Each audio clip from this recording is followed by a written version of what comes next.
موعد مباراة الأهلي المصري والسياتل الأمريكي في كأس العالم للأندية، والقناة الناقلة والمعلق والتشكيل المتوقع. في البداية متابعينا الكرام، ما تنسوش تدعمونا بلايك للفيديو والاشتراك بالقناة وتفعيل زر الجرس. يخوض النادي الأهلي المصري اختبار صعب للغاية أمام نادي سياتل ساوندرز الأمريكي في كأس العالم للأندية لكرة القدم، ويأمل النادي الأهلي المصري في تحقيق نتيجة إيجابية أمام بطل الكونكاف في المباراة المرتقبة القادمة من أجل الصعود إلى نصف نهائي البطولة في إنجاز اعتاد عليه النادي الأهلي في مشاركته بكأس العالم للأندية على مدار تاريخه.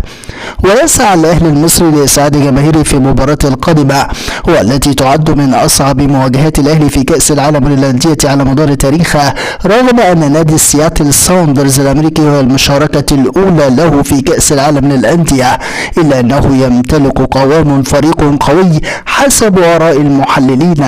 ونجح النادي الأهلي في تحقيق الفوز على نصيره اوكلاند سيتي في افتتاح كأس العالم للأندية ب3 أهداف نظيفة في المباراة التي أقيمت على ملعب تطوان بمدينة طنجة،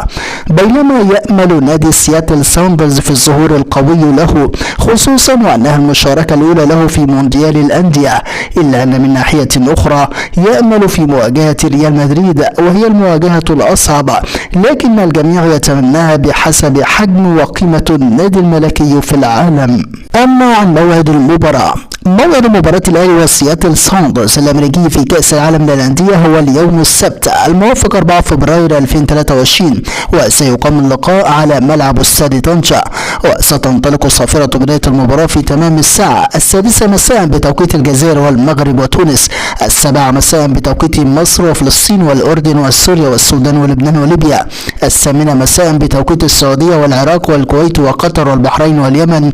9 مساء بتوقيت الإمارات وسلطنة عمان. أما عن القناة الناقلة للمباراة، تذاع مباراة الأهلي وسياتل على قناة الرياضية المغربية التي حصلت على حقوق بث بطولة كأس العالم للأندية بصورة قانونية تماما نظرا لتنظيم البطولة في المغرب. كما أعلنت شركة الرياض السعودية بث بطولة كأس العالم للأندية عبر قناة SSC.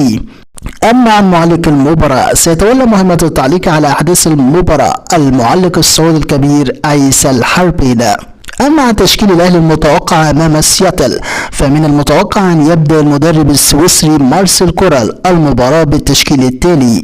في حراسة المرمى محمد الشناوي، في خط الدفاع علي معلول، محمد عبد المنعم، محمود متولي، محمد هاني، في خط الوسط اليو ديانج، حمدي فتحي، عمرو السولية، في خط الهجوم أحمد عبد القادر، محمد شريف، حسين الشحاتة. متابعينا الكرام، نحن في انتظار نتيجة توقعاتكم عن المباراة في التعليقات، ولا تنسوا الإعجاب بالفيديو والاشتراك بالقناة.